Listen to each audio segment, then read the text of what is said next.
I know I'm fine, but the money makes me handsomer. Walk around smelling like a... São Paulo de 10 alterações do Rogério Ceni, que tá pensando, tá focando na Copa Sul-Americana. Quarta-feira tem o Ceará, mas o Campeonato Brasileiro também precisa ser a prioridade do São Paulo. Pro São Paulo, quem sabe, sonhar mais alto, alçar voos maiores aí, quem sabe uma Libertadores da América, né? Que o torcedor de São Paulo tanto gosta da competição de clubes mais importantes do continente. Por enquanto, com essa campanha até aqui, não sei se o São Paulo tem condições de acabar no G6 do Campeonato Brasileiro. Aí é assunto para os nossos comentaristas. Hoje eu vou começar aqui pelo Bernardo Ramos. Muito boa noite para você, Bernardo. Boa noite. Falar dessa atuação do São Paulo, que mais uma vez tropeça no Campeonato Brasileiro. Boa noite. Boa noite a você. Um abraço ao Mauro, ao Nilson, ao Bruno Prado também. Foi um jogo ruim esse. Não foi um grande jogo. E à medida que o São Paulo, no caso pelo Rogério Ceni, foi colocando ali os jogadores titulares em campo, né, no segundo tempo, colocou ali numa leva só 3, logo após o intervalo, né? O Igor Gomes, o Caleri e o Léo. Depois entraram o Luciano e mais tarde, mais adiante, o Rodrigo Nestor. É um jogo ruim, de poucas oportunidades para ambos os lados. O São Paulo até teve mais finalizações, teve mais posse de bola do que o Atlético. Não me admira, né? Esse estilo de o Atlético Paranaense atuar, seja em sua casa, seja fora dela. E se jogar esse futebol que jogou hoje na sua casa contra o Flamengo, por exemplo, na Copa do Brasil, eu acho que o Flamengo é favorito ainda, né? Se propôs a jogar um pouquinho mais do que aquela coisa que a gente viu na última quarta-feira no Maracanã, mas mesmo assim muito pouco, né? Um time que investiu muito, fez as contratações mais caras da sua história, trazendo bons jogadores, como o Canóbio, por exemplo, Tomás Coelho, né? Jogador que veio ali do Red Bull Bragantino, mas eu cito principalmente o Canóbio. Mas ainda deve futebol, dá para mostrar muito mais do que isso o Atlético Paranaense, que venceu o São Paulo que entrou com um time completamente remendado, como você bem disse, apenas o Miranda, né, dos remanescentes do jogo contra o América. Até o Moreira jogando na lateral esquerda, improvisado e tal, e mesmo assim não foi um time facilmente subjugado pelo Atlético, longe disso. Muito boa noite para você, Mauro César Pereira. O que falar desse São Paulo que chega ao 5º jogo sem saber o que é vitória no Brasileirão, Mauro? Pois é, Pedro, um time muito remendado, um time muito enfraquecido, né? Eu concordo com o Bernardo, ainda assim o jogo não foi fácil para o Atlético, que atuou praticamente completo, né? Colocou em casa seus titulares e precisou de um gol de pênalti, acho que 2 pênaltis tolos, né, cometidos pelo São Paulo. O primeiro ali, absurdo, né? Aliás, o São Paulo contrata um goleiro porque ele joga bem com os pés. Eu acho o seguinte, o Felipe Alves joga bem com os pés e mal com as mãos. É um goleiro fraco, não é um goleiro pro São Paulo. Essa é a minha opinião com relação a ele. Não com relação ao jogo com os pés. Um goleiro mesmo. Isso pelo que ele já mostrou no próprio Fortaleza, onde ele trabalhou com o Rogério Ceni. E aí ele comete um erro grosseiro, né, com os pés. Aí faz o pênalti, mas consegue defender. Depois outro pênalti bobo, porque o Canóbio tentou passar no meio de 3 adversários. Não havia nenhuma necessidade de deslocá-lo, né, de tocar no jogador uruguaio. E acabaram ali o trio São Paulino se enrolando, a falta aconteceu, e ali surgiu o gol da vitória do Atlético no jogo que merecia ser -1, já que não pode ser, então 0-0. Jogo horroroso. São Paulo remendado, Atlético com esse futebol medíocre, a quem goste, né? Mesmo jogando em casa, não cria, não se impõe, força, correria, bola longa, não sai muito disso. E nessa mediocridade do futebol praticado no Brasil, acaba até dando certo em alguns momentos. Mas eu acho que o São Paulo tem que começar a pensar também que na própria classificação, embora ele esteja 6 pontos à frente da zona de rebaixamento, começa a ver se aproximar para o Goiás, está 1 ponto atrás. O Goiás está fazendo zona de rebaixamento, ganhou do Curitiba, empatou com o São Paulo em casa, né? O 3-3 do sábado passado. O Goiás, que é um time que luta só para sobreviver na Série A, veio da Série B, já está 1 ponto só atrás do São Paulo. Então, aí América e Avaí jogam, um dos dois ganha, já, vai a 24, já começa a se aproximar.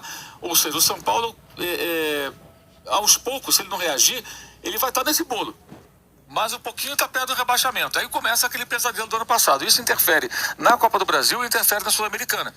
Então acho que o São Paulo tem que começar a pensar no que fazer com o brasileiro. Porque tem chance de chegar a uma final, a um título, quem sabe, no mata-mata, mas é o início de tudo muito perigoso, até por essa sequência negativa que você citou, Pedro. O São Paulo, que também, a gente sabe, né, tem uma dificuldade aí com goleiros. Nenhum goleiro conseguiu se firmar desde a saída do Rogério Ceni, que comanda esse time atual do São Paulo Futebol Clube. Nilson César, você que narrou essa partida aqui na Jovem Pan, qual a sua avaliação sobre esse São Paulo? E o professor Luiz Felipe Scolari, hein? o seu Filipão, né? Que venceu o São Paulo hoje na Arena da Baixada. Vamos dar uma provocada no Mauro, porque o Atlético com a vitória de hoje, o Atlético passou o Flamengo. Roubou o quarto lugar do Flamengo. Não, na verdade recuperou a posição que era dele. Mas roubou. Aí, roubou. Com a vitória, recuperou a posição que era dele. O professor Luiz Felipe coloca o Atlético com 34 pontos, 1 ponto à frente do Flamengo. Não, já estava à frente do Flamengo. Por causa, me permita, isso por causa da vitória do Atlético Paranaense sobre o Flamengo em Curitiba, na Arena da Baixada, quando era o Fábio Carilli o técnico ainda. Lembrando que o Flamengo, nos primeiros 10 jogos do campeonato, fez 12 pontos só. Então é um recorte anterior. O futebol do Atlético é um futebol feio. Eu também não gosto de ver jogar o Atlético. Claro que eu não gosto. Mas você, por exemplo, o Guardiola tem 1 bilhão de euros. Aí ele contrata o melhor líbero, o melhor goleiro, o melhor ponta esquerda, o melhor zagueiro, os melhores homens do meio campo e monta o time do jeito que ele quer, hiperofensivo, né? E não é o caso do Atlético, mas o Atlético é o Atlético do Filipão. Meteu 1-0, o que o Filipão fez? Todo mundo lá atrás. Vamos garantir, ainda mais que o São Paulo botou alguns titulares, mais ainda que ele mandou o time recuar. E eu não gosto também, claro que eu não gosto. Eu gosto de ver outro tipo de futebol. Eu gosto de verdade é do São Paulo. Falei pro Bruno, esse time não inspira nenhuma confiança. Tem alguns jogadores do São Paulo, Rodrigo Nestor, esse cara não é de nada, não joga nada. O Igor Gomes é uma piada, em 200 jogos esse rapaz chutou uma bola gol. Ele só dá passe pra lateral, meu Deus do céu. Como é que é? O jogo sujo, né, Nilson? Não, mas pera um pouquinho, quem traz de jogo sujo que faz o Igor Gomes, eu não entendo. É um cara que tem que jogar em direção ao gol, meter bola pra gol, não chuta a bola pra gol. Então tem um monte de promessinha lá no São Paulo, que é tudo pra mim, rojão olhado, sabe como é que é? É o que não explode. Não estoura. Tudo pra mim é um monte de promessinha. O São Paulo deveria realmente vender esses caras, fazer caixa, porque não tem um tostão. Caixa do São Paulo tá lá embaixo, e esse time não inspira nenhuma confiança. Eu não sei como esse time eliminou o Palmeiras na Copa do Brasil. Grande zebra da Copa do Brasil é esse time do São Paulo ter eliminado o Palmeiras. Zebraça. E tá aí com possibilidade de brigar aí até por título, aí. Acho que não ganha, a Copa do Brasil não ganha, não. Mas a Sul-Americana pode até brigar por um título da Sul-Americana, se bem que o Internacional é melhor, bem melhor que esse time do São Paulo. Tenho dúvidas. Você tem dúvida? Tenho. Eu acho que é melhor, eu acho que o time do Inter é melhor. É um time que não inspira confiança. Falei pro Bruno também, só para encerrar o que eu quero dizer a respeito do São Paulo. À vontade. Se não fosse o Rogério Ceni, tava numa situação pior ainda. Se não fosse o Rogério ali, a situação do São Paulo estaria pior ainda. Então, o São Paulo tem que fazer algo para resgatar um time que volte a ser vencedor. Porque isso aí tem rótulo de perdedor para mim. Eu acho que ele próprio reconhece isso, né?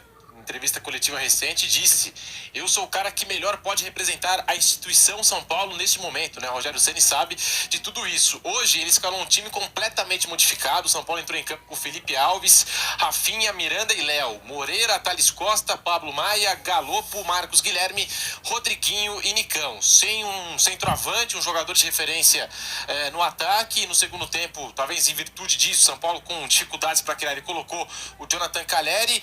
Hoje o Rogério Ceni completou 100 jogos como treinador do São Paulo, né, como técnico do Tricolor, é importante ressaltar. Mas será que ele fez bem ao poupar aí o time titular, em trocar 10 jogadores de uma partida para outra? Bruno Prado, boa noite para você.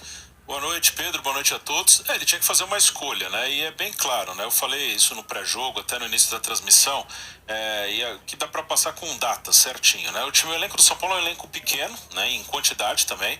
Então é um elenco que tem as suas dificuldades e teve algumas lesões, alguns problemas. E o São Paulo está em 3 competições. E não é um elenco que suporta 3 competições. Então o Rogério ele tinha que fazer escolhas. Nessa semana ele escolheu colocar o time reserva hoje, que era um jogo difícil mesmo com o time titular, e o São Paulo encarou o Atlético, foi um jogo igual para baixo, né? O jogo foi bem ruim, se fosse 0-0 não seria nada absurdo mesmo, mas ele optou para colocar força máxima na quarta-feira, que eu ia falar até com datas, né? O São Paulo, quando ele estava em 3 competições, sim, desde o início dessas competições, Brasileiro, Copa Sul-Americana e Copa do Brasil, mas ele joga a Sul-Americana, primeira fase de grupos com time reserva. Era um grupo bem tranquilo, São Paulo com time reserva passou com 16 dos 18 pontos, então não precisou usar o time titular. O último jogo nessa fase de grupos da Sul-Americana é dia 22/5. E o São Paulo, 25/5, contra o Ayacucho no Morumbi. 25/5. Até então, a campanha do São Paulo no Brasileiro, ela tinha um padrão, que é o padrão desse elenco. Não ganhava nenhum jogo fora, empatava muito fora também, perdeu um ou outro, empatava muito, mas não vencia fora e ganhava todas em casa. Era isso que São Paulo vinha fazendo no Brasileiro, enquanto tinha a fase de grupos da Sul-Americana com seu time reserva. A partir daí, foi pro mata-mata da Sul-Americana. Ele não troca nos jogos assim o time inteiro. E quando ele jogava Sul-Americana na primeira fase, ele deixava bem de lado mesmo, ele põe o time reserva. E a partir daí o time começou a tropeçar também no Morumbi. 3 dias depois do fim dessa fase de grupos da Sul-Americana, ele empata com o Ceará. Depois, mais pra frente, no dia 20/6, quase um mês depois, ele perde pro Palmeiras. Aí depois... 6 dias depois ele empata com o Juventude, ele começa a tropeçar em casa. Então quando ele começa a usar o time mais ou menos titular nas 3 competições, não aguenta. Começa a ter mais lesão, e algumas que não tem a ver com a sequência, como o do Arboleda, e o time começa a tropeçar também em casa. Fora de casa sempre foi mal. Então ele começa a perder pontos também em casa, e aí ele começa a ficar numa situação preocupante no Brasileiro. Ele está em 10º, como o Mauro falou, times lá de baixo estão chegando. Tem essa preocupação também. O São Paulo só venceu 5 de 20 jogos no Campeonato Brasileiro. E nos mata-matas o time tá indo. Ele tá, teoricamente, a 5 jogos do título nas 2 competições de mata-mata. E se vai ganhar ou não é outra discussão. Então essa semana ele fez essa opção. Mas não dá pra deixar o brasileiro totalmente de lado, não. Acho que em outros jogos, principalmente em casa, onde o time normalmente faz o seu resultado, ele vai ter que colocar um time mais forte pra não correr risco. A princípio, eu penso em não correr risco. Claro que tem o objetivo de tentar uma Libertadores pelo brasileiro, e é possível porque são muitas vagas. Mas agora é o momento até de voltar a somar ponto pra não correr risco. Essa é a questão principal. O Avaí fez 1-0 agora no América, o do Bisoli, e nesse momento o Avaí, por exemplo, está 2 pontos atrás de São Paulo. Sim. Tá vendo? O América está lá enterrado lá embaixo, o Avaí se aproxima. Então o Botafogo está ali colado, o Goiás se aproxima, o Avaí. Quando você vai ver, mais 1 ou 2 rodadas, você tá, opa, tudo bem, eu sou o Avaí, o Goiás, estamos todos juntos aqui. É isso que o São Paulo tem que evitar, porque já ficou assim na temporada passada, e isso acaba pautando toda a temporada, inclusive com relação aos objetivos nos torneios eliminatórios. Porque você tem que começar, na linha do que disse o Bruno, a colocar o time principal para jogar essas partidas como a de hoje. Tá faltando, né, Mauro? Um goleiro acima da média nesse São Paulo, né? Desde que o Ceni parou, o São Paulo não soube fazer a transição. Na época aí apostaram no Denis, né? Quer dizer, acreditando em jogar. Assim, você aposenta o Rogério Ceni, você tem que buscar um cara de peso, né? Eu sempre gosto de lembrar quando o Raul parou de jogar, o Flamengo foi buscar o Filhol. O Filhol não foi no Flamengo que dele se esperava. Não foi bem nem mal. Não foi tão bem, mas também não foi mal. Só que, assim, vai parar o Raul. Eu vou trazer o Filhol. Quando parou o Ceni, o São Paulo já tinha que ter pensado, isso é outra gestão, evidentemente não a atual, quando ele parou, em trazer um grande goleiro para diminuir esse impacto, que aí vira um pesadelo. Todo mundo que joga ali, evidentemente, vai ter algum tipo de comparação e expectativa, né? Eu acho que o Jandrei não é um goleiro para São Paulo, o Volpi nunca foi, Felipe Alves também, isso com base no que eles fizeram nos clubes onde estiveram jogando. Felipe Alves era goleiro do Fortaleza, foi barrado, inclusive, durante o último brasileiro, porque vinha falhando sucessivamente. Então, assim, hoje o que ele fez é um negócio que compromete até a sua indicação, porque a indicação joga bem com os pés, aí ele não domina a bola, ela escapole, ele ainda faz o pênalti, minimizou um pouco, porque ele foi lá e conseguiu defender a péssima cobrança, aliás, do Thiago Heleno, bateu um tiro de meta no meio do gol, aí ele foi bem, fez a defesa, mas evidentemente não foi um bom começo, né? Porque ele evitou o gol, mas a falha tá lá, e o torcedor vai pensar, poxa, esse cara joga bem com os pés, me faz uma dessa. Quando a bola for recuada para ele no Morumbi do jogo do São Paulo, até ele ganhar a confiança da torcida vai levar um tempo, o cara vai achar que ele vai matar na canela outra vez. O Thiago Volpi sofreu com isso, né? Isso. No jogo contra o Ceará, foi uma das falhas só, né? Das muitas, inclusive, Exato. foram poucas. Então, assim, mas agora o São Paulo buscou o Galo, porque é um bom jogador promissor, jovem, mas tem outras carências, né? O gol, não tem zagueiro, então eu não entendo muito bem isso, né? Primeiro... I know I'm fine, but the money makes me handsomer. Walk around smelling like a come up.